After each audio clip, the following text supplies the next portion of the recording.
using a wireless keyboard and mouse, which at times I'm finding very unreliable. And maybe what I should do is switch to a cabled versions. It's very sad when you're playing World of Warships and all of a sudden I can't steer and I can't go faster or slower, and I've just run into an island and now I can't back up because the keyboard's refusing to send signals to anybody. I am aware of Zork. I never actually played Zork.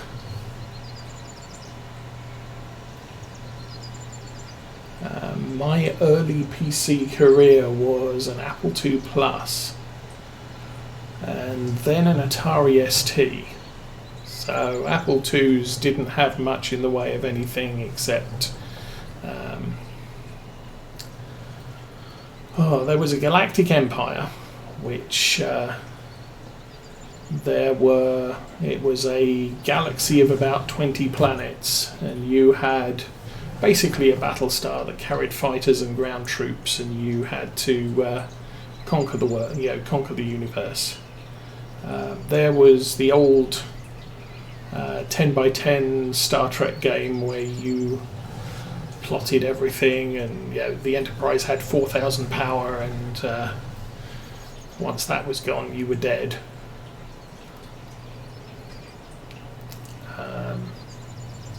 Very nasty version of Space Invaders, but it wasn't really a gaming PC. And then from there I moved on to the Atari ST, and I think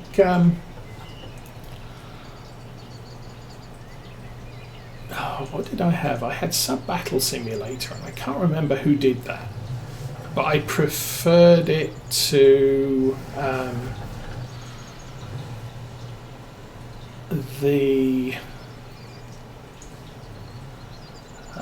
who was it? Microprose, was it? Who did Submarine Simulator. And I had Elite, because that's why you buy an Atari ST. It was to play the original Elite on it.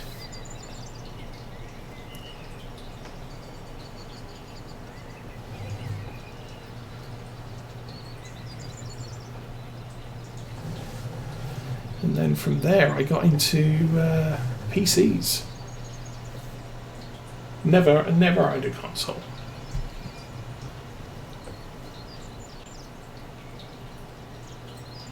Or at least not personally. My parents had the old Atari console with the cartridges. Okay, I think we can switch to the rear and fold that up. So what was Zork?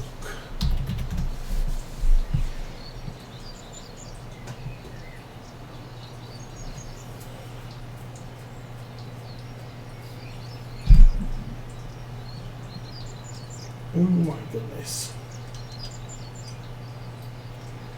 Yeah, Zork was a DOS game.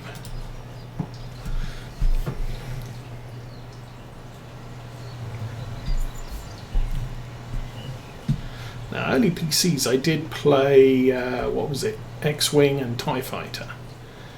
Don't think I got X-Wing versus TIE Fighter.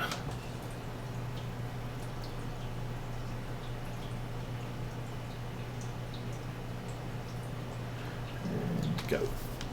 Yay. But I think my early PC gaming career was a lot of flight sims.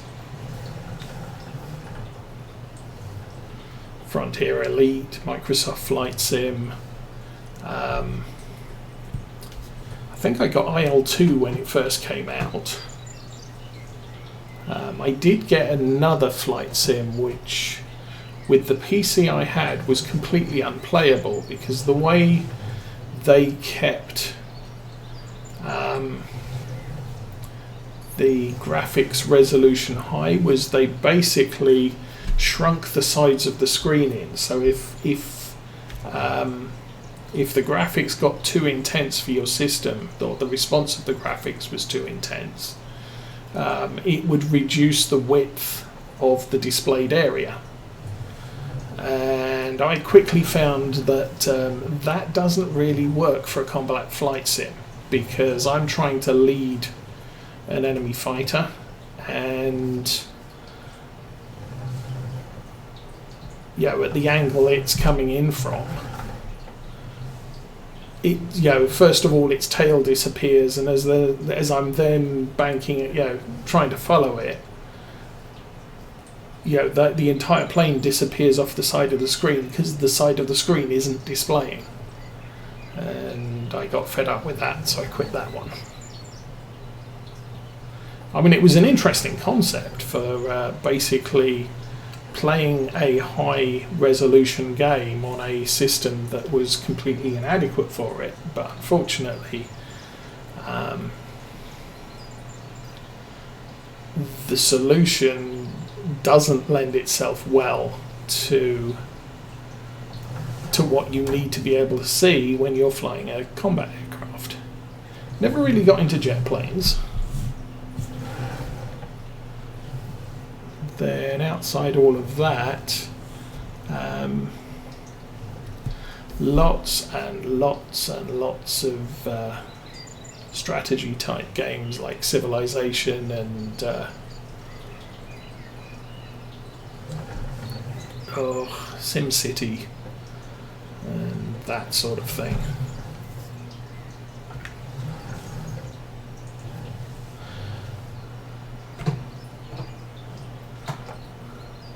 Not really much into adventure games or role-playing games. I'll play online role-playing games because there's usually a storyline that progresses, but sort of the single-player role-playing games, no. I mean, I come from the days of what was it? Dungeons and Dragons and that ilk of game, where I can go out, I can do anything my imagination lets me do, and the game master will decide whether that's actually feasible or whether my character has the skill to do it. But it's not, oh, you didn't pick up the hammer in room 1, so you can't get past room 26. And that frustrates me intensely. Okay, we'll get this. Whoa, hello, serviced. Yes, Age of Empires. Did Age of Empires. Age of Empires 2, Age of Empires 3, I believe.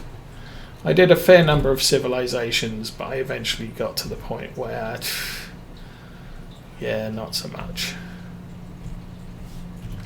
I broke the first one just by building about 120 cities in my first playthrough. Because again, I come from the day, the era where Civilization was a board game, and the way to win the board game was build as many cities as you can as fast as possible, and your opponents will never be able to match you.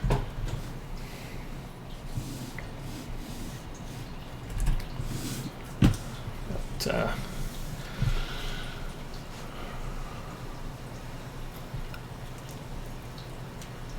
trying to think what else I've got. When it comes to games I play, it's really Farm Sim.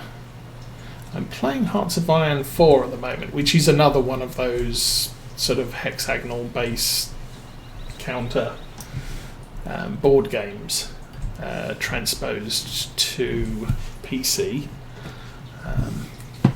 Another game I used to enjoy playing was Starfleet Battles. It's a board game that was produced, I want to say around 1978, 79, maybe 80.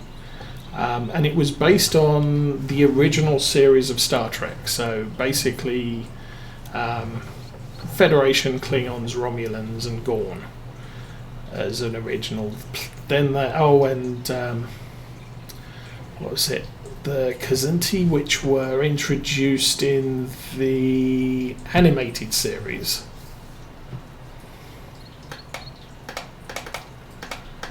had a lot of fun with that when I was younger. And I did end up playing Starfleet Command on PC, which was the computer game version of Starfleet Battles. Now, Starfleet Battles wasn't a game where you took turns. Normally it's sort of, okay, player 1, you have your turn, player 2, have your turn, player 3, have your turn. And you resolve the game like that, which is what a lot of board games run with. What Starfleet Battles did was it basically it split the turn up into phases, and depending on how fast your ship was going, you would move proportionally throughout the entire turn. So a turn could take 30 minutes to an hour sometimes. But it did mean that I want to attach the bailer, so let's get that done. But it meant, the game was constantly flowing. You could only fire your weapons once per turn, or each weapon once per turn. You didn't have to fire them all at the same time. And you were trying to outmaneuver your opponent to put him in a worse position. Very, very, very tactical game. And then you choose to fire your weapons, and then it all comes down to luck. How many hits do you end up scoring? And there are a number of games I did nothing wrong and lost because I just threw bad numbers on the dice, and all my weapons missed, or the enemy hit with more weapons than I did and managed to... There was one, I think, I got shot, and it's sort of, okay, that's not a problem, but he did just enough damage to cause a critical hit, and the critical hit knocked out my fire control systems for a turn.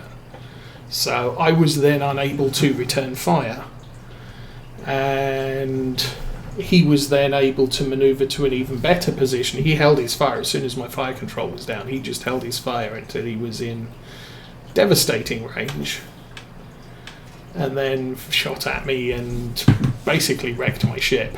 And nothing I did wrong, I just got really unlucky. And if I'd have been able to return fire, then his ship would have been wrecked, or at least more wrecked, that he'd have lost some of his weapons before he got into that devastating point. So, a little bit different to playing chess, for example. Yes, that did load.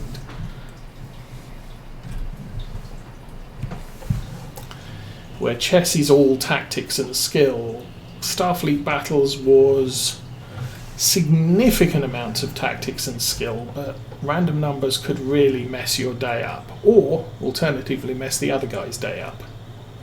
You could sit there and say, well, if I shot now I'd get 50% chance of hitting him. Yeah, that's good odds. I'll count on 2 of my photon torpedoes hitting the target. And then all 4 hit. And it's just sort of, oh, well, that was devastating. And our class got stuck somewhere. Why are you stuck? Okay, then.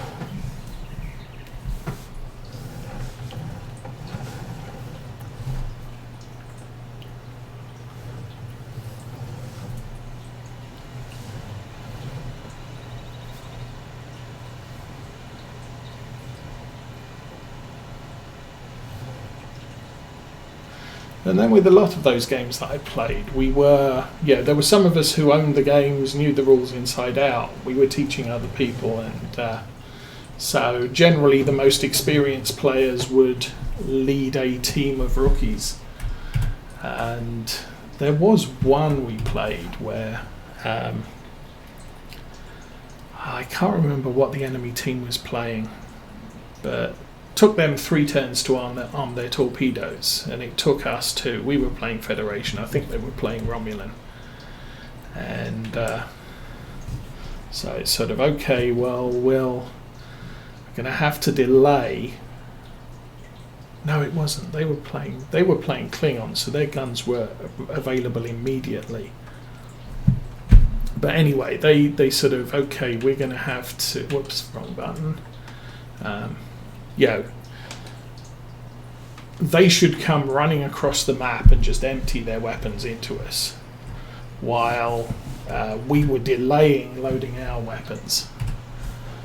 And they delayed, and as soon as our guns were ready, we just went for it.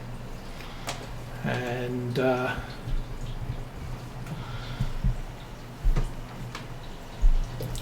we got to the initial point of contact, and they just got completely decimated because our guns took longer to load. They did more damage, but that's the offset. Longer to load, higher alpha damage, but now we've got to wait a long time for the weapons to reload, whereas the shorter firing weapons don't do as much damage in one salvo, but you get multiple salvos before the other guy gets more shots at you. But because they traded our alpha for their alpha, their ships got decimated. And I did point to, at the end of the battle, we didn't finish the battle, but at the end I said, you guys made a big mistake. You should have been in our faces much earlier on, because our guns weren't loaded. And the guy on my team was sort of, haha, you made a mistake. I said, yeah, so did we. We could have wrecked their ships if we'd used this particular tactic, but I forgot all about it. So we sort of, But it was kind of funny. But they just completely blew the tactics of the situation. Hello? Lose my mind.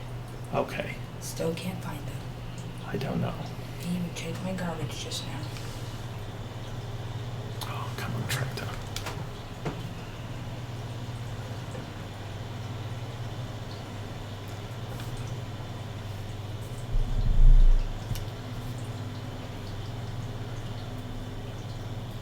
Somewhere around here. I wonder if the wind... Can we get a bigger windrower than this? I'd like a bigger one, but I think the 4-bladed one is just too small. Or it's just too big to be practical in a lot of our fields.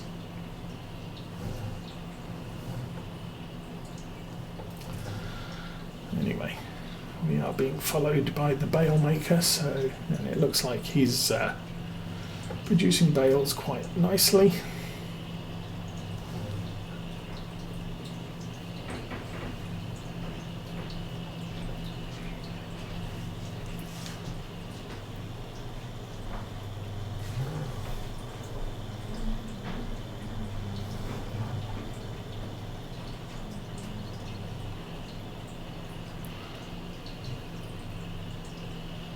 I could get the Challenger out and grab all the bales off this field and take them into the bottom quadrant, the bottom yard. Then I could get the Valtra out to spray this field.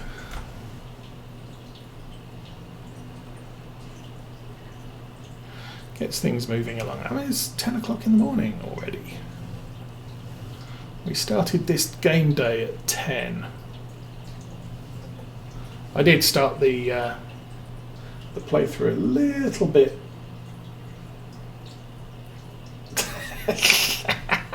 I haven't seen that movie in a while. It's probably not politically correct anymore, of course. I started a little bit early because we were still day 4, mid-autumn. And I kind of figured there was nothing else to do. So just skipped the rest of that day. So that was all our sunflower harvesting, which is now all in. Oh, that's the other thing I haven't checked on the farming agency map. So I've noticed, I've been watching a couple of guys play Chellington Valley on YouTube, and I have noticed that the season's prices of the extra crops like linseed and spelt do not vary like the base game crops. So if we go here, you get all this fluctuation in pricing, and with the extra crops on Chellington Valley, they're pretty much flat. The difference is like that between those two. So something else I want to check on, because I mean it does mean that if you grow the extra crops like linseed and spelt and carrots and onions, you can sell them as soon as you harvest them, because there's no benefit to holding on to them. Whereas for us, we harvested the wheat about here. If we had wheat, I can't remember if we had wheat, but worst price in the year. And by holding on to it for half a year, we're going to end up making 150, 200 pounds per 1,000 litres more for the product. So that's kind of a big deal. That's why we haven't sold any of our crop. And we did sell the canola. And the reason we sold the canola was because it was on a great demand, and the great demand was put the price up to the best price in the year. Blazing Saddles. Oh, yes. Yes, that is extremely politically incorrect. And a great movie.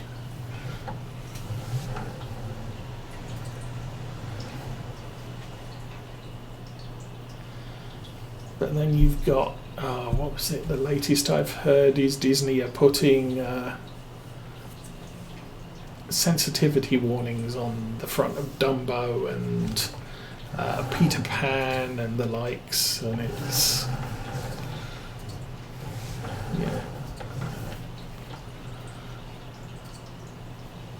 what else is there? Gone with the Wind.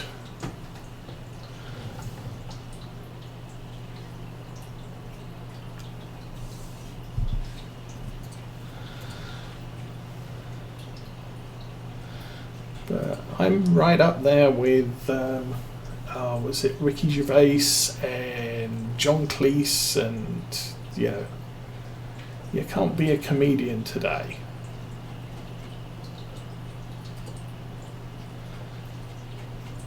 Because you end up, people get more offended by comedians than they laugh, and it seems that the only comedians that anybody laughs at are the ones that are being really nasty people. No other way to put it. I'm going to go out there and insult people, and that's funny. That's not funny. That's insulting people.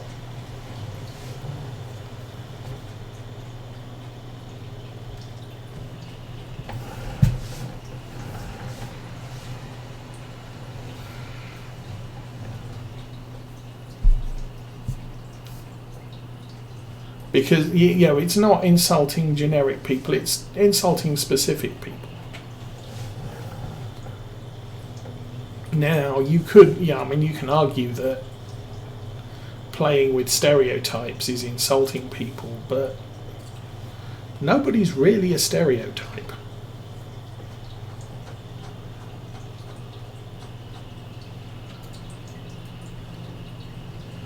It's like what was his name? The Texan sheriff that turned up on a couple of James Bond movies. He is a stereotypical Texan tourist. But he's not a real person. He's, That's the difference. It's sort of, and even people who watch, who see it, it's sort of, they can see aspects of people they know, but it's not. I don't know. It's whatever it is. Okay. How are we doing here?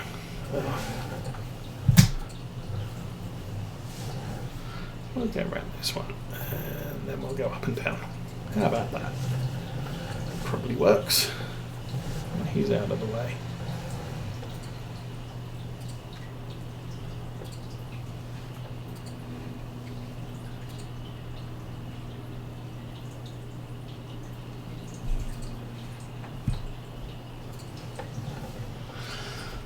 But anyway, that should do that conversation piece for now, I guess.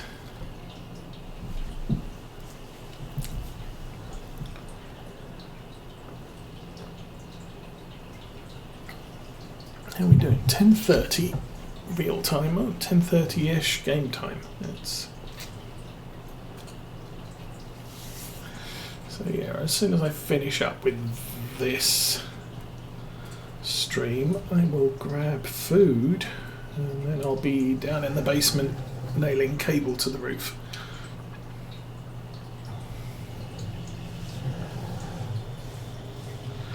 If I got the class set too slow, that could be a thing.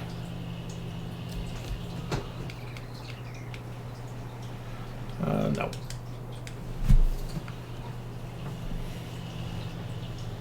I did have one of my tractors set to something like 8 miles an hour.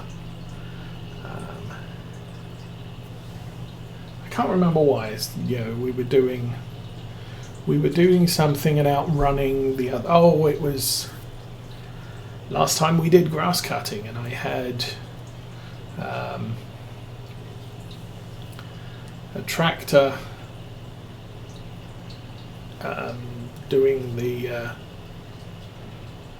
what I'm doing right now, windrowing, and we were being followed by a baler, and then I had the bale collection trailer, and things weren't keeping up, or we were running over bales too fast for the collection trailer, so I had to slow everything down so as not to miss bales or outrun the trailing tractors.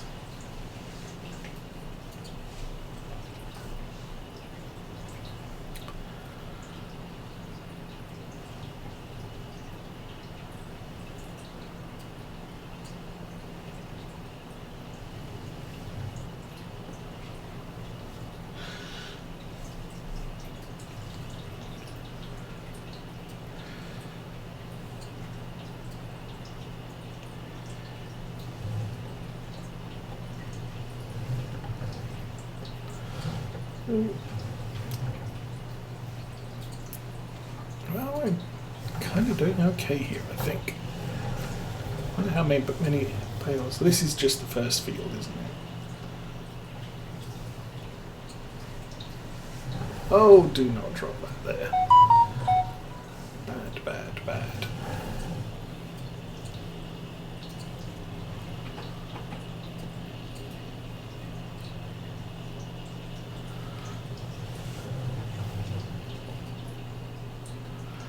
These are all going to be, what are we going to be done with this?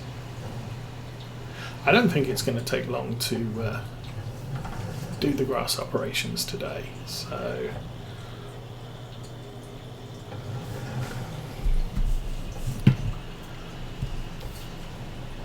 I would like to get the fertilising going on this field, since we are going to reuse it next year.